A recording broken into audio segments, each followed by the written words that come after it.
잘 오셨습니다. 예.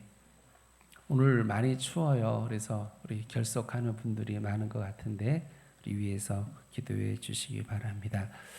우리가 계속 사무엘서를 살펴보다가 우리가 이제 신약 통독을 하고 있습니다. 그래서 생각을 해봤어요. 그래서 새해니까 이제 사무엘서는 좀 나중에 미루고 이제 신약 성경을 통독하는 그 과정을 따라가면서 본문을 잡아야겠다 이런 생각을 했습니다. 그래서 이미 짐작하시는 분들도 있겠지만 그렇게 우리가 새해부터 말씀을 듣고 있어요. 바라기는 여러분 하루에 2장 정도 됩니다. 아니면 긴 거는 1장 읽고요. 그래서 여러분 아주 적은 분량이니까요. 꼭 이 성경 읽는 것에 꼭 동참해 주시기를 바랍니다. 어떤 분들은 시간이 없어서요. 그런 분들이 있어요. 그래서 코가 막히고 기가 막힙니다. 그래서 여러분 시간이 없는 게 아니에요. 사모하는 마음을 가지고 정말 말씀에 몰입하시는 여러분 되시기를 바랍니다. 예전에 어디 신방을 갔더니 연세 드신 분인데 돋보기 안경을 쓰는데요. 이걸로 성경을 못 읽어요. 그러니까 그 네모난 돋보기를 또 하나를 대는 거예요. 이렇게 돋보기 안경에다가 돋보기를 대고서 성경을 읽으니 얼마나 힘들어요. 또 눈알이 뽑아지는 것 같아. 빠질 것 같아. 그래도 이분이 그렇게 성경을 계속 읽어나가요. 할 수 있는 만큼. 큰 감동이 되는데요.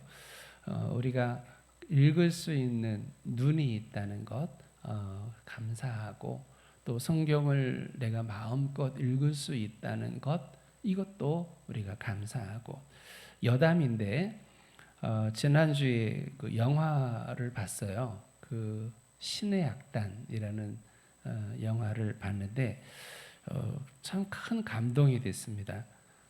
여러분들 제가 우리 교회가 좀 이렇게 재정으로 풍성해지면 우리 함께 갑시다 이렇게 해서 가면 좋겠는데 개별적으로 꼭 보세요. 개인적으로 우리가 좋아하는 찬양들이 많이 들어가 있어요. 그리고 거기 북한에서 지하교회로 예수님 믿는 그들에 대한 작은 이야기입니다. 물론 그 영화가 완성도나 또 여러 가지 측면에서 요즘 유행하는 여러 유명한 영화들하고는 비교가 안 됩니다. 하지만 보시면 참 은혜가 되고 또 저들이 그 북한 땅에서 성경을 읽는 것에 얼마나 감사하고 감격하는지 또 찬양한다는 것이 얼마나 행복한 일인지 우리가 다시 한번 깨닫게 돼요. 여러분들 꼭 시간 내셔서 이런 그 좋은 영화 보세요. 이 대중 영화관에서 찬양이 한 열 몇 곡이 울려 퍼지는 영화를 본다는 건 거의 불가능합니다. 저도 처음 있는 일인 것 같은데요. 여러분 꼭 영화를 보시고 바라고요. 거기서 이제 뭐 코미디 같은 한 부분이 있어요. 그 부분의 시작이 뭐냐면 북한이 이제 세계 열방의 보조를 받게 됩니다. 그런데 조건이 있어요. 예배하는 광경에 참여하겠다.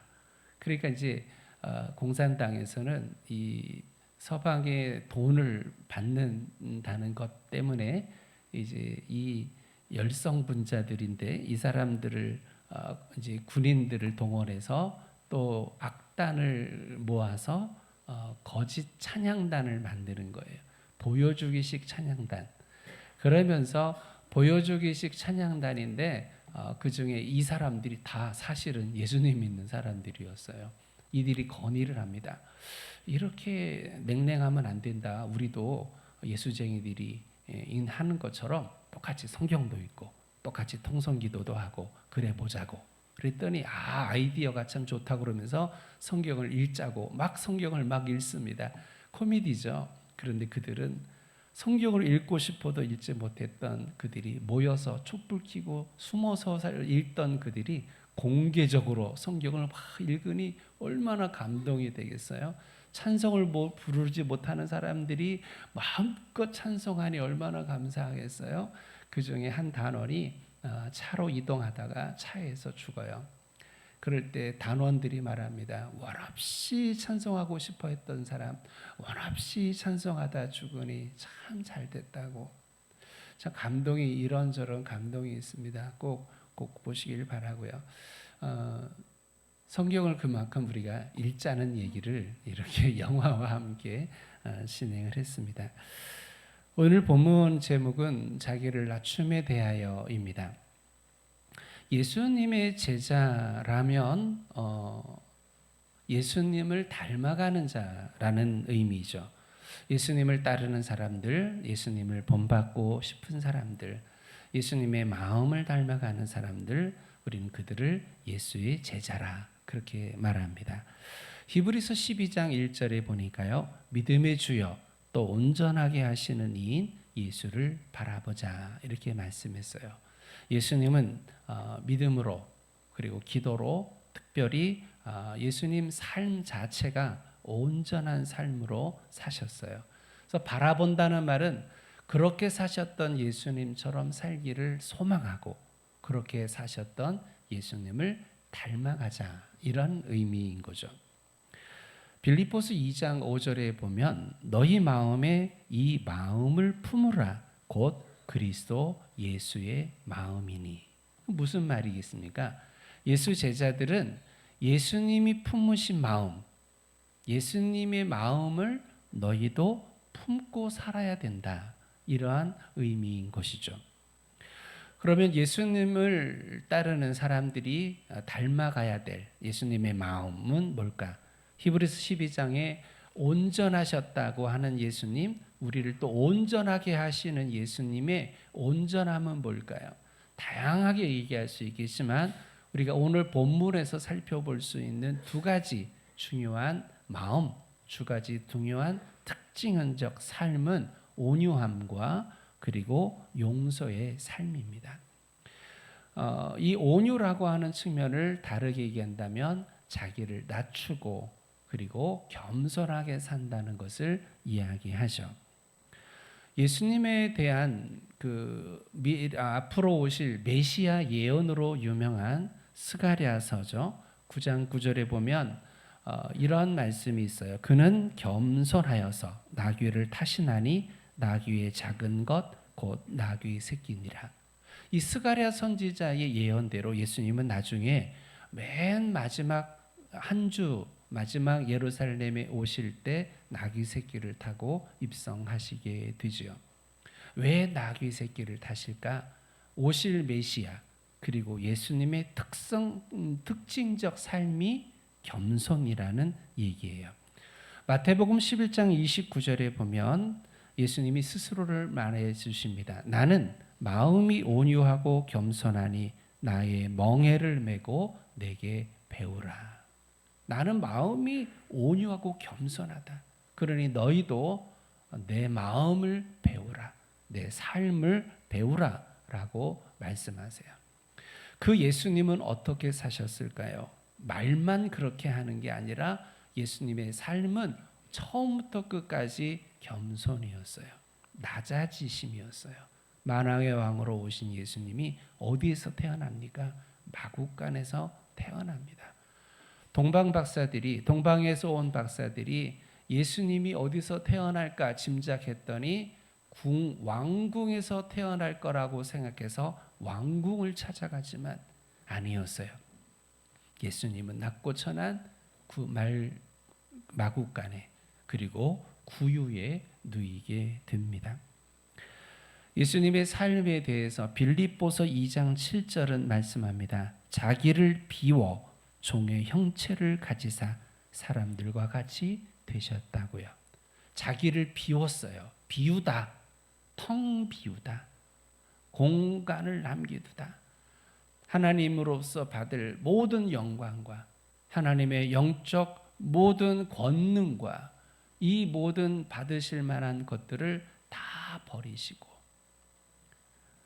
우리를 구원하기 위해, 죄인인 나를 구원하기 위해 예수님이 이 땅에 사람과 같이 되셨다. 사람으로 오셨어요. 빌립보서 2장 8절 다음 절은 말씀합니다. 자기를 낮추시고 죽기까지 복종하사 십자가에 죽으셨다고요. 하늘 높은 보좌를 버리시고 자기를 비워 이 땅에 사람으로 오신 예수님, 여기서 더 자기를 낮추셔서 이제는 십자가에 죽을기까지 그렇게 자기를 낮추십니다. 그래서 예수님은 제자들에게 명령하시는 거예요. 그 위에 빌립보서 2장 3절에 아무 일에든지 다툼이나 허영으로 하지 말고 오직 겸손한 마음으로 각각 자기보다 남을 낮게 여기고 라고 말씀했습니다. 예수님이 그렇게 사셨어요. 예수님이 철저하게 자기를 비우시고 예수님은 철저하게 낮아지시고 예수님은 철저하게 겸손의 삶을 사셨어요. 그래서 예수님은 제자들에게, 예수님을 따르는 제자들에게 하시는 거예요. 너희도 오직 겸손한 마음으로 각각 자기보다 남을 낮게 여겨라. 우리는 의식적으로, 무의식적으로 내가 더 나아라고 생각합니다. 내가 너보다 더, 내가 누구보다 더 많이 알고 많이 가졌고 더 잘났고 더 좋은 삶을 살아. 나도 모르게. 대화하면 그렇게 말을 안 해요. 아유, 나는 그렇게 안 해. 난 그런 사람 아니에요. 라고 하는데 나도 모르게 상대적인 나의 우월함, 상대적으로 내가 낫다는 생각을 자꾸 은연간에 하게 된단 말이에요. 그래서 이러한 나의 속사람의 생각들을 어떻게든지 쳐서 복종시켜서 예수님처럼 낮아지기, 예수님처럼 겸손해지기, 우리가 자꾸 소망하고 소원하고 기도해야 돼요. 내버려 두면 다 고개가 들어지게 돼 있어요. 그래서 구약 성경에 나오는 이스라엘 백성들을 향한 그 형편을 설명할 때 여러 번 나오는 표현이 있어요. 목이 곧은 백성. 이게 교만하다는 얘기죠. 그런데 사람은요, 시간이 가고 아무런 경각심을 가지지 않으면 목이 곧게 돼요. 이게 죄인들, 죄성을 가진 인간들의 특징이에요. 계속 생각하고 계속 다짐하고 계속 마음에 새기지 않으면 교만해져요. 슬슬 교만해져요. 아직도 한국 사회는 다이어트 열풍이 있습니다. 살을 빼고자 하는 열풍, 살을 빼고자 하는 마음. 그런데 이 살 빼는 거 참 어렵습니다. 정말 어려워요. 저도 요즘 살 빼려고 노력을 하는데 살 빼는 거 진짜 어려워요. 그런데 더 이렇게 어려운데 기가 막힌 게 있어요. 조금만 방심하면 살이 다시 후루룩 쪄올라요. 빼는 건 그렇게 어려운데 살찌는 건 단숨에 쪄서요. 이전보다 더 많이 쪄요. 우리 요요 현상이라고 말하죠. 그런 것처럼요. 겸손한다는 것 진짜 어려워요. 매일 손바닥에 쓰는 거예요. 겸손하자. 겸손하자. 매일 순간마다 누구 만날 일이 있으면 만나기 전에 겸손하자. 겸손한 말하자. 겸손한 행동을 취하자. 그렇게 막 다짐을 해야 겨우 예수님 겸손을 흉내낼 수 있는데요. 근데 그 다짐과 결단과 자기 소리를 하지 않으면 순식간에 교만해져요. 그냥 나를 놔두면서 생각 없이 나를 묶어두지 않은 채 경각심을 가지 않은 채 대화를 하다 보면 어느 순간에 내 입에서는요, 내가 너보다 나아, 내가 너보다 더 많이 알아, 내가 너보다 더 잘났어 라고 하는 게 자꾸 말로 나타나기 시작해. 이게 우리의 죄인들이어서 그래요. 연약한 죄 가운데 살아가는 우리들이어서 그래요. 예수님은 본문 3절에 어린 아이들과 같이 되지 아니하면, 이 말을 다른 얘기를 하면 자기를 낮추지 아니하면, 겸손으로 살지 아니하면 결단코 천국에 들어가지 못하리라. 교만을 얼마나 미워하시는지에 대한 너무 충격적인 말씀이죠. 자기를 낮추지 않는, 그래서 교만한 자들의 특징이 무엇일까요? 이후에 예수님이 주시는 말씀은 실족하게 하는 자에 대한 말씀을 주고 있습니다.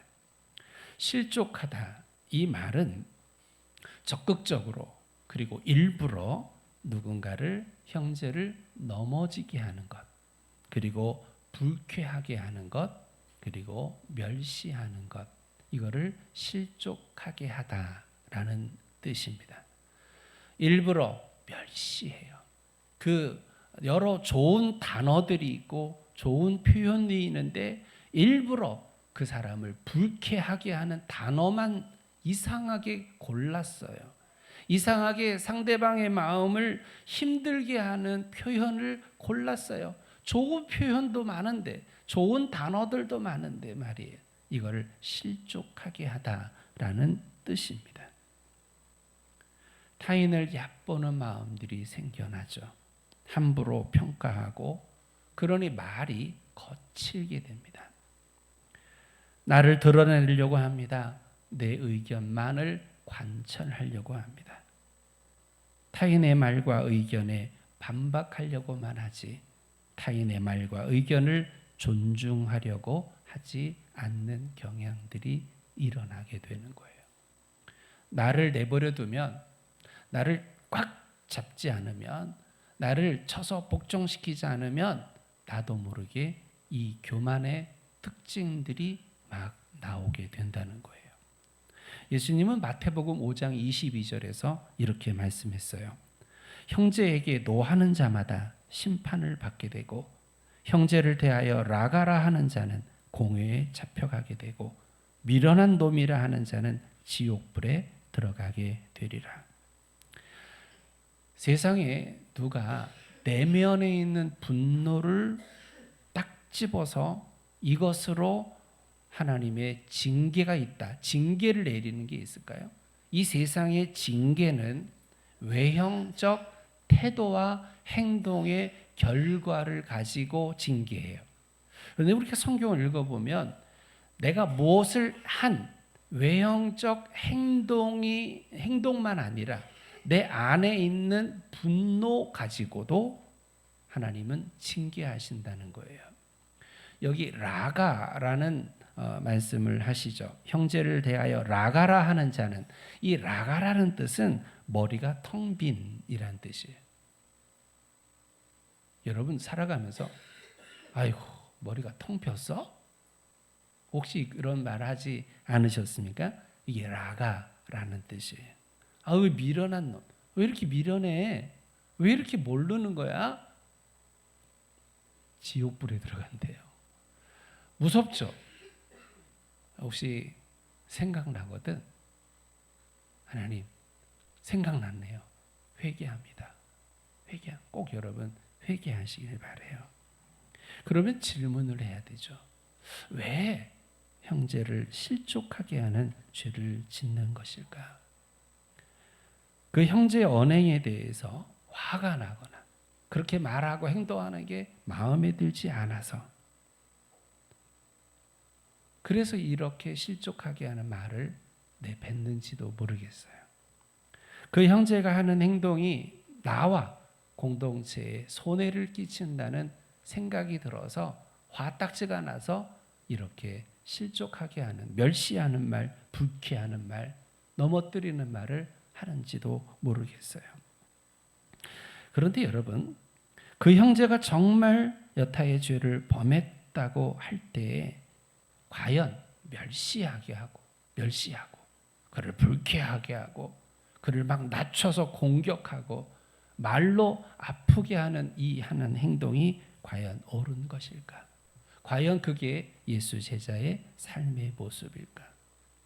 우리는 오늘 예수님이 주신 말씀을 쭉 보면서 이런 거 결론을 내야 돼요.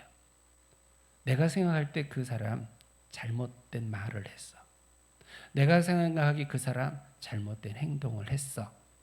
자, 그런데 내가 그 죄를 내 임의로 판단하고 내가 그것을 멸시하고 너는 내가 그런 욕을 먹어도 마땅해. 너는 이런 말 공격을 당해도 마땅해 라고 생각해서 막 쏴붙이고 막 공격해서 멸시하는 말을 하고 불쾌하는 말을 하게 하고 실족하게 했다 합시다. 그 형제는 그가 지은 그 죄 때문에 벌을 받을 거예요. 하지만 나는 그 형제가 받는 벌보다 비교도 안 되는 큰 벌을 받을 거예요. 그러니 어떻게 해야 되겠습니까? 어떻게 결론이 납니다. 우리는 그 죄에 대한 판단 여부와 그 죄에 대한 징계 여부는 하나님께 맡기는 게 지혜롭습니다. 내가 재판관이 되고 내가 하나님의 자리에 있고 내가 판단관이 되는 게 아니라 하나님께 맡기는 것이에요. 내가 재판관이 되고 그래서 내가 잘못 실수로 본심의 마음은 아닌데 내가 이런 말 저런 말을 해서 실족하게 하는 그런 위치에 서게 된다면 나는요 훨씬 더 무서운 결과를 낳게 될 거예요. 그러니 지혜롭다면 지혜로워져야 되죠. 우리는 예수님이 오늘 본문에 주시는 말씀을 보면서 판단하는 자가 아니라 오히려 기도해 주는 자 돼야 된다는 사실을 다시 한번 다짐하게 됩니다. 바울은요 고린도전서 9장 27절에 내가 내 몸을 쳐 복종하게 함은 내가 남에게 전파한 후에 자신이 도리어 버림을 당할까 두려워함이로다. 날마다 나를 쳐서 복종시킨대요. 어떤 것을 복종시킬까요? 교만한 마음, 정죄하려는 마음, 판단하려고 하는 마음, 욕심의 생각으로 살고자 하는 이 마음들을 쳐서 채찍질하고 몽둥이로 두들겨서 나를 자꾸 쳐서 이 교만한 생각을 부수고 계속해서 예수님 닮아 겸손하고자 또 말하고 또 말하고 또 말하고. 예전에 시카고에 간 적이 있었는데 거기 사모님이 저한테 이렇게 보여주는 거예요. 여기 손에다가 아침마다 자기가 각오한 걸 여기다 쓰는 거예요. 손에다 쓰면 지워지니까 여기다가 손목에다가 볼펜으로 이렇게 써요. 이렇게 보여주는 거예요. 그분이 요즘 계속해서 기도하고 소원하는 뭘 달라는 게 아니라 자기 자신에 대해서 오늘 말씀으로 한다면 겸손하자, 교만하지 말자 이걸 여기다 쓰고서 매일 여기다 쓴대요. 지워지니까 또 쓰고. 그래서 언뜻 보면서 겸손해야지. 언뜻 보면서 너 뭐하니? 생각나게. 우리가 어떤 방법을 통하든 사도 바울은 나를 처복종시킨다는 이 말의 의미를 우리는 구체적으로 우리의 삶에 적용해서 어떡하든 간에 교만하지 말자. 어떡하네 예수님 닮아 겸손하자. 나를 낮추는 삶을 살자. 여러분 다시 말씀드려요. 내버려 두면 다 높아지려고 그래요. 우리의 본성이 그래요. 이거를 끌어내고 이거를 파괴하는 것 쉽지 않습니다. 그러니 오늘 여러분 계속 눈 뜨자마자 오늘도 낮아짐의 삶에 성공하기를, 오늘도 겸손한 삶으로 성공하기를 다짐하시고 또 다짐하시고 또 다짐하는 여러분 되시기를 바랍니다. 예수님의 삶의 두 번째 특징은 용서라고 그랬어요. 베드로가 오늘 읽은 본문 뒤에 본문 읽지 않았는데 말씀 뒷부분에 보면 베드로가 이런 말을 합니다. 형제가 내게 죄를 범하면 몇 번이나 용서하여 주리까? 7번까지 하오리까? 아주 7번 용서한다면 엄청나게 많이 용서하는 거잖아요. 그잖아요. 우리 둘째 아들이 학교 선생님이 옛날에 전화가 왔어요. 고등학교 때 선생님이 엄마한테 전화 옵니다. 대개 아들 삼진 아웃입니다. 그래서 이게 삼진 아웃이 뭐냐? 그랬더니 경고를 3번 먹어가지고 부모를 호출한 거예요. 뭐 자세한 얘기는 안 하겠지만 여러분 3번 용서하는 것도 굉장히 많이 용서하는 거예요. 여러분은 3번 용서하십니까? 3번 용서 어려워요. 그런데 베드로는 7번 하겠다는 거예요. 이건 굉장한 겁니다. 근데 예수님은요 뭐라고 답변하십니까? 70번, 7번을 70번까지도 할지라. 이거는 계속 용서하라는 거예요. 셀 것도 없이 계속 용서하라는 거예요. 그 예수님은 누가복음 23장 34절에 보니 십자가에 달리셨을 때 십자가에서 어마어마한 고통을 받는 그 순간에도 이렇게 기도하셨어요. 아버지, 저들을 사하여 주옵소서. 자기들이 하는 것을 알지 못함이니이다. 하나님 아버지, 저들이 몰라서 저래요. 몰라서 내게 채찍질해요. 몰라서 나를 십자가에 못 박아요. 몰라서 나를 죽음으로 넘겨요. 몰라서 하는 일이니 용서해 주세요. 예수님의 삶이 어떠했는지를 단번에 알 수 있는 유명한 기도이죠. 그 예수님을 닮은 스데반 집사님, 자신을 향해 돌을 치는 그들을 향해 이렇게 기도합니다. 무릎을 꿇고 크게 불러 이르되 주여 이 죄를 그들에게 돌리지 마옵소서. 이 말을 하고 자니라. 죽었어요. 마지막 숨질 때, 돌에 맞아 죽는 마지막 숨질 때 마지막 하는 말이 무엇이냐? 주여 이 죄를 그들에게 돌리지 마옵소서. 그렇게 스데반을 돌로 치는 수많은 군중들이 자기의 돌을 잘 던지고 쉽게 던지기 위해 자기 옷을 한 청년에게 맡깁니다. 그가 누굽니까? 나중에 사도가 된 바울, 사울이라는 자에게 자기 옷을 맡겨요. 공범이의 사울도 스데반 집사를 죽이는 일에 동참한 사람이에요. 그런데 이 연관이 있는 거예요. 저들이 이 죄를 그들에게 돌리지 마옵소서. 스데반 집사의 용서의 기도, 그 기도가 하나님이 바울에게 그 역사하시죠.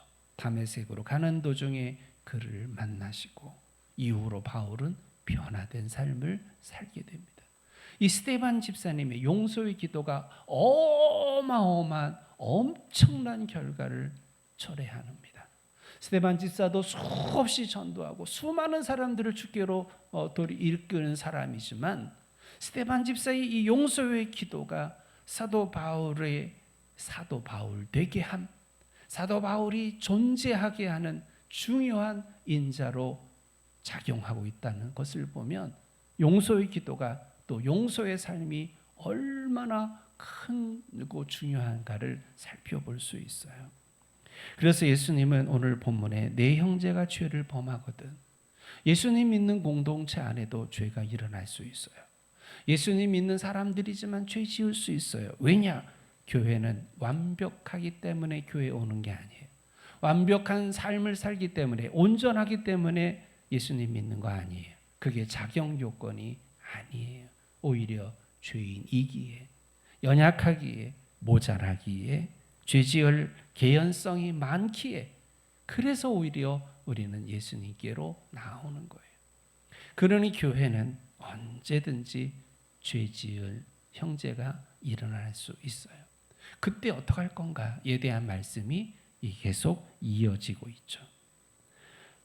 가서 너와 그 사람과만 상대하여 권고하라. 15절 말씀이죠. 누가 형제가 죄를 범했어요. 그럴 때 소문을 내는 게 아니다. 네가 개인적으로 가서 권고해라. 근데 그것은 어떤 의미일까요? 권고라는 의미는 꾸짖는다는 의미가 아니에요. 행위가 죄인 것을 내가 지금 행한 일이 죄라는 걸 몰라서 할 수 있거든요. 예수님도 몰라서 그렇게 했다고 말했잖아요. 몰라서 그럴 수 있으니 이건 죄야. 이건 잘못이야 라고 깨닫게 해주는 의미에서지 꾸짖는 의미가 아니라는 거예요. 사랑으로 형제를 잃지 않으려는 마음으로 그렇게 권고하라는 거예요. 첫 번째, 두 번째, 세 번째 단계까지 이르게 됩니다. 증인을 세우고 그리고 그렇게도 안 들으면 교회에 말하고 교회가 그 교회의 권위로 권면해도 듣지 않으면 그러면 이번에는 그를 이방인과 세리처럼 여기라. 출교하라고 말씀하고 있는 거죠. 우리는 이러한 모습들을 보면서 이 낮아짐, 겸손, 그리고 용서, 그리고 어떤 마음으로 범죄한 형제를 대할까에 대한 실제적인 이 말씀을 들으면서 이 교회 공동체가 쉬운 게 아니구나. 예전에 어른 목사님이 그런 표현을 썼어요. 교회는 생물이다. 지금 낯선 표현이죠. 생물, 살아있다는 거예요. 살아있기 때문에 살아있다는 의미로서 이런 일 저런 일, 이런 상황 저런 상황, 이런 사람 저런 사람이 일어난다는 거예요. 살아있기 때문에 일어나는 현상이라는 거죠. 우리가 그것을 받아들이고 이해하고 사랑으로 용납하고 또 용서하고 품는 교회 공동체가 돼야 된다는 거예요. 그래서 예수님은 마지막에 뭐라고 말씀하시냐면 두 사람이 합심하여 무엇을 구하면 이렇게 말씀합니다. 여기 두 사람은 누구를 얘기할까요?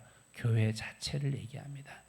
교회 구성원, 교회를 구성하는 성도들이 두세 사람이 교회를 구성하는 성도들이 합심하여 조화를 이루어 여러분 악기 여러 관현악 여러 많은 악기들이 함께 있는 걸 영어로 뭐라고 그러냐면 심포니라고 그러죠. 심포니라는 뜻은 조화를 이루다라는 뜻이에요. 각각의 악기의 소리가 달라요. 각각의 높낮이가 달라요. 그런데 그 악기들이 다 모여서 한 지휘자에 의하여 한 소리를 아름다운 소리를 내는 이 광경을 조화, 심포니라고 얘기해요. 오늘 본문에 두 사람이 합심하여 합심이라는 말이 심포니라는 뜻이에요. 성도들이 같이 조화를 이루어가는 거예요. 성격이 달라요. 배경도 달라요. 생각도 달라요. 배움도 달라요. 가지고 있는 것도 달라요. 혈액형도 달라요. 요즘 하는 무슨 뭐도 달라요. 다른 것 투성이 하지만 한 하나님을 믿는 자예요. 한 예수 그리스도를 섬겨 사는 자예요. 우리는 모두가 예수 그리스도의 제자들이에요. 우리는 모두가 한 교회를 섬기고 있어요. 그러니 우리는 합심하여 조화를 이루어 하나님께 영광을 돌려야 될 줄 믿습니다. 가끔 말씀하는 것처럼 김치가 그런 거죠. 배추, 고춧가루, 마늘, 파, 액젓, 하나하나는 못 먹어요. 먹을 수가 없어요. 근데 그 모든 것들이 심포니가 되면 조화를 이루니까 맛있는 김치가 되는 것처럼 우리가 그렇게 다 다르잖아요. 어떻게 보면 흔히 하는 말, 내 마음에 드는 사람 하나도 없어. 내 마음에 드는 사람 하나도 없어. 그러나 내 마음이 아니라 주님의 마음이 중심이 돼요. 예수님 닮고자 하는 사람들이 예수님께로 모여가 그들이 조화를 이루어 합심하여 기도하면 어떻게 한다고요? 내가 그 가운데 너희와 함께 있겠다. 응답하시겠다는 거예요. 그 기도하는 때 제자교회 성도들이 다 달라. 다 달라. 특히 우리 교회는 합병한 교회예요. 그러니 더 달라요. 저는 욕심이 많았나 봐요. 욕심이 많아서 그랬습니다. 합병 전부터 하나님은 우리에게 다르게 하실 거야. 어느 교회들은 그렇게 된다는데 또 어떤 교회는 합병한 교회는 5년은 지나야 된다는데 저는 아니야. 뭐 어떻게 5년까지 기다려. 여러분 어려운 건 분명히 어려워요. 쉽지 않아요.